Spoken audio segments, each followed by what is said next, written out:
Hello बच्चों, आज हम कक्षा 10 का हिंदी का एक छोटा सा चैप्टर पढ़ेंगे जो है पल्लवन, जो कक्षा 10 की बोर्ड एग्जाम में इस बार पूछा जाएगा। तो आइए समझते हैं पल्लवन क्या होता है। तो पल्लवन का अर्थ है, पल्लवन का अर्थ और उद्देश्य समझते हैं। इसका अर्थ क्या होता है तो समझेंगे। पल्लवन का अर्थ है, पल्लवन का अर्थ क्या होता है? विस्तार करना। कोई वाक्य की पंक्ति होता है, दिया हुआ होता है, उसका हमें क्या करना है? विस्तार करना है। तो पल्लवन का अर्थ समझ गए क्या होता है? पल्लवन का अर्थ क्या होता है? विस्तार करना। इसके उद्देश्य क्या होते हैं? उद्देश्य समझेंगे, जब कोई बात हमें कही गई है तो उसके पीछे क्या भाव और क्या विचार हैं उनको हमें समझना होगा। तो इसको लिखते हैं, किसी संक्षेप में कही गई बात के पीछे छिपे गहरे भाव और विचार को समझना। हमें उसके भाव को अच्छे से समझना होगा कि ये क्या कहना चाहता है। अगला पॉइंट है इसका मूल भाव। मूल भाव क्या होते हैं? जो पंक्ति में वाक्य पंक्ति दी गई है उसके मूल भाव को हमें क्या करना होगा? समझना होगा। तो उसके जो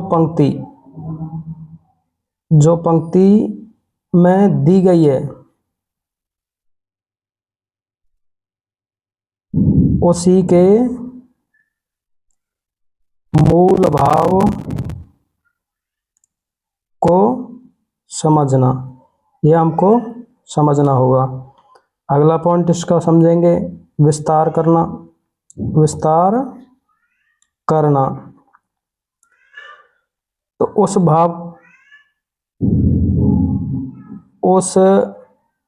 भाव को उदाहरण और तर्कों के साथ समझना। क्या करना होगा हमें? उसके भाव को उदाहरण और तर्कों के साथ समझना होगा। अगला है क्रमबद्धता। क्रमबद्धता क्रमबद्धता जो हमें पंक्ति में दिया गया है उसके क्रम के अनुसार हमको चलना होगा। अगला है अति विस्तार नहीं करना है। क्या नहीं करना है? अति विस्तार नहीं करना है, उसके अनुसार हमको चलना होगा। अब जैसे समझते हैं उदाहरण से, एक प्रश्न दिया हुआ है, जैसे हमें दिया गया है, मन के हारे हार है, मन के जीते जीत। ये हमको समझना होगा। माना कि ये क्वेश्चन हमें दिया हुआ है तो इसको हम इसका पल्लवन कैसे करेंगे तो समझेंगे। इसको इसका लिखेंगे, इसका पल्लवन यह है कि यदि कोई व्यक्ति असफलता को ही अपना दुर्भाग्य मानता है, अपना दुर्भाग्य मानता है तो वह वास्तव में ही हारा हुआ है। तो वह कैसा है? तो वास्तव में ही हारा हुआ है। यदि कोई व्यक्ति असफलता कोई अपना दुर्भाग्य मान लेता है, सोच लेता है कि मेरे से ये काम नहीं होगा, ये मैं नहीं कर पाऊंगा, तो वास्तव में वो कैसा हो जाता है? हारा हुआ अपने आप को मान लेता है। लेकिन यदि दृढ़ दृढ़ संकल्प से जीत की इच्छा रखकर कार्य करता है वह निश्चित रूप से सफल होगा। वह निश्चित रूप से सफल होगा। अगर कोई व्यक्ति अपने मन में यह ठान लेता है कि नहीं, मुझे दृढ़ संकल्प लेना है कि मुझे जीत कर ही दिखाना है, तो हमेशा वह कैसा व्यक्ति हो जाता है? एक सफल व्यक्ति हो जाता है। ऐसे हमको बहुत छोटे रूप में उसके भाव के अनुसार ये चीज़ हमें लिखनी होगी। ऐसे दूसरा उदाहरण ले लेते हैं। जैसे हमें दे दिया गया समय अमूल्य है। समय अमूल्य है, ये क्वेश्चन दिया गया है हमें। तो हम लिखेंगे इसका पल्लवन है समय ही जीवन का सबसे कीमती धन है। ये हम सब जानते हैं, समय के अनुसार ही सारे काम होते हैं, बल्कि अगर जिसने समय को निकाल दिया तो बाद में पछतावा ही होता है। तो ऐसे ही इन भावों को हमें समझना होगा और लिखना होगा। जो समय एक बार बीत जाता है, लिखेंगे जो समय एक बार बीत जाता है वह समय दोबारा नहीं आता है। तो वह दोबारा नहीं आता है, वह दोबारा नहीं आता है। समय का हमें क्या करना चाहिए? समय का हमें क्या करना चाहिए? सदुपयोग करना चाहिए। समय का लिखेंगे समय का सदुपयोग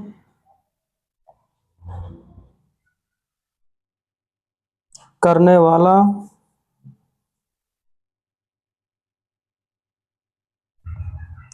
वाला व्यक्ति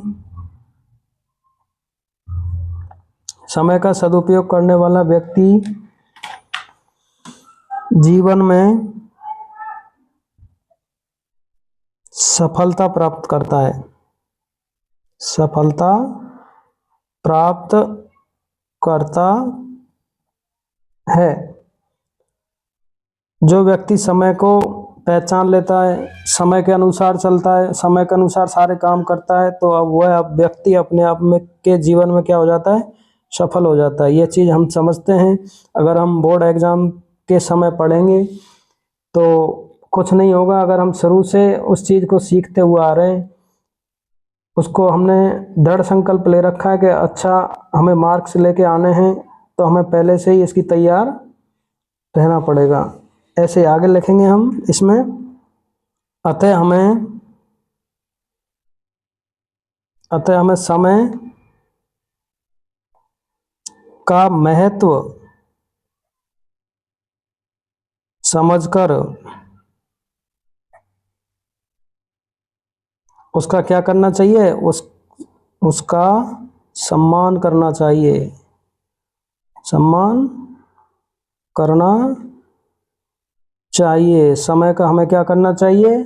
सम्मान करना चाहिए। समय को हमें क्या करना चाहिए? समझना चाहिए। अगर हमने समय को समझ लिया तो हम एक दिन बहुत आगे जा सकते हैं। ऐसे ही एक और क्वेश्चन आया है हमें, तो उसको भी समझेंगे।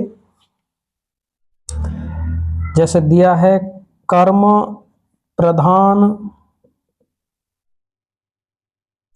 विश्व करी राखा, विश्व करी राखा, हमें ये क्वेश्चन दिया गया है माना कि, तो लिखेंगे। तो दिया हुआ है हमें कर्म प्रधान विश्व करी राखा, तो इसका लिखेंगे, इसका पल्लवन होगा यह संसार, देखेंगे यह संसार कर्म के आधार पर ही चलता है, कर्म के आधार पर ही चलता है, कर्म के आधार पर ही चलता है।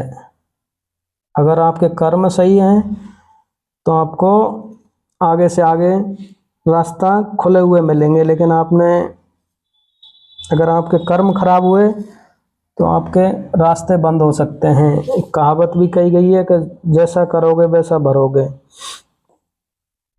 मनुष्य, आगे लिखेंगे इसमें, मनुष्य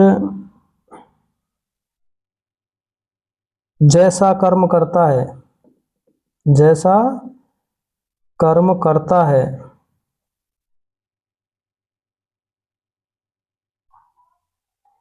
वैसा ही फल पाता है। तो मनुष्य जैसा कर्म करता है वैसा ही फल, उस फल प्राप्त होता है, उसको प्राप्त होता है।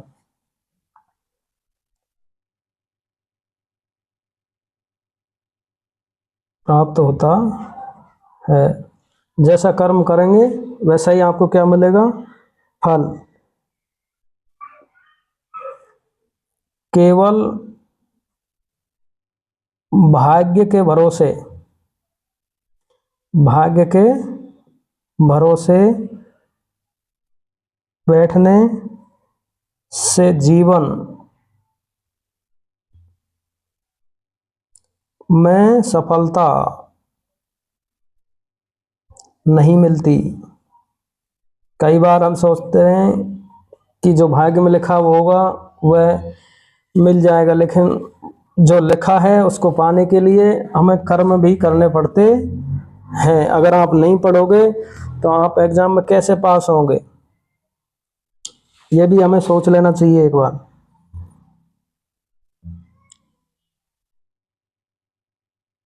परिश्रम और अच्छे कर्म से व्यक्ति, परिश्रम और अच्छे कर्म करने से, अच्छे कर्म से व्यक्ति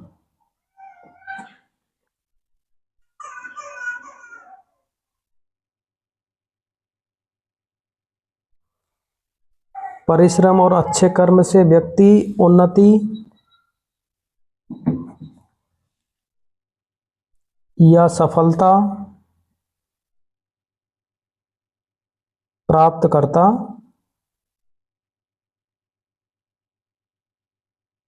है। जो अच्छा परिश्रम करेगा, अच्छे कर्म करेगा, वो हमेशा सफलता प्राप्त करेगा। जो व्यक्ति, बोलते हैं ना, जो व्यक्ति अपने कर्मों से ही मुंह मोड़ लेते हैं, कर्मों से मुंह मोड़ लेते हैं,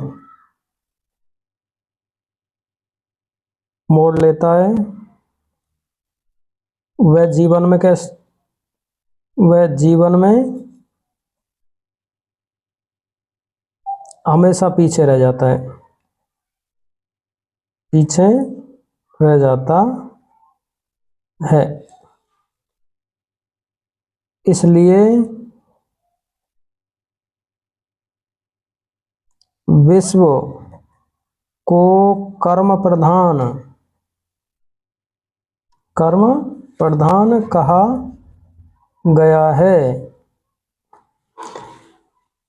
इसलिए क्या कहा गया, विश्व को कर्म प्रधान कहा गया है। जो व्यक्ति कर्म करता है वह सफलता पाता है।